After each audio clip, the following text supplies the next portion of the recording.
I'm going to show you 3 common mistakes people make when training, and these all have to do with body language. So it's super important that you use pressure and release techniques for training your stock dog, because the dog has to learn how to move off of your body, and everything is done at a distance, of course. So I'm going to show you 3 common mistakes.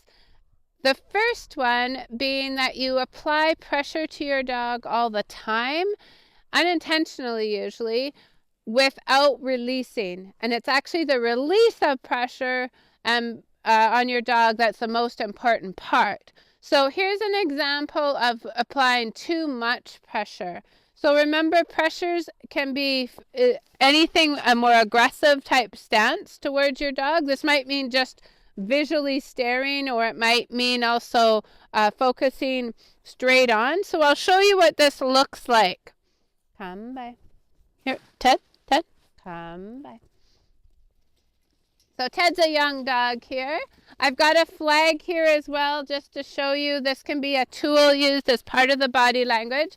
So if I'm like this, that's quite aggressive body language. You can see how he's moving off of it. And if I keep doing this, see how he's going back and getting quite a distance from the stock here. So that's one thing you want to really, really watch if you've taught your dog to respond to your body language. If I'm applying pressure all the time, he's not going to know when he's correct. He's just going to feel pressure all the time and try to get around it. So this is what it should look like. Oh, wait. So if I want to apply pressure, now he gave to me, so I release by turning my body and letting him release. Away. Hey, so that's one of the main One of the main things people do is apply pressure all the time. And you can see how he's responding. He's working really nice and quietly right now. If I step forward, he gave to me, so I need to release that. Don't keep on him. Now, the second really common problem is people will follow the dog with their body pressure. And that's what this looks like. Come by. So, see how I keep following him? And see how he kicks out further here? And that's because I'm applying pressure when I follow him. He didn't need that. So this is what it should look like. Come by. There's a little pressure, but now I'm turning my back to him. Ted. And I'm going to say his name to call him in. You can see how I've released pressure. I'm not even facing him here. Down. So that's the second very common problem. Lie down. Lie down. The third problem is mixed signals, so mixed up body language and not being confident when you're working your dog. So that might be things like come by.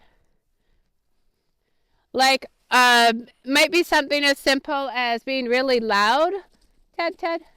Lie down there. What are you doing? Okay, so something like that's confusing. Poor Ted here. So that's something that I've got, to really watch. You don't want to provide mixed signals to him when really all I needed to do is lie down. Okay, a nice voice to him. So the other thing that's quite often mixed up is people don't make a decision as to what they're doing with their dog. Come by. Good boy. Okay, so now, Ted, I'm going to block him a bit here. Steady.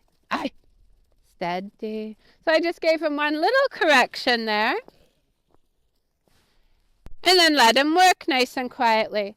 So when you come out, it's important that you have a bit of a plan and your body language isn't unintentionally giving the dog mixed signals, okay? So 3 things that can be really confusing to your dog. One of them is super aggressive body language, pressure always on. You want to make sure you have the release. The second point is that you follow the dog. Once again, pressure is always on when you're following the dog. That doesn't convey to the dog that they're in the correct position. And the third one is really mixed signals. So it could be things like you just don't make up your mind what you're asking of your dog. Sometimes they lay down, sometimes they don't. Sometimes a lie down means stand. So all different things can just be very confusing for your dog. So that's our lesson for today.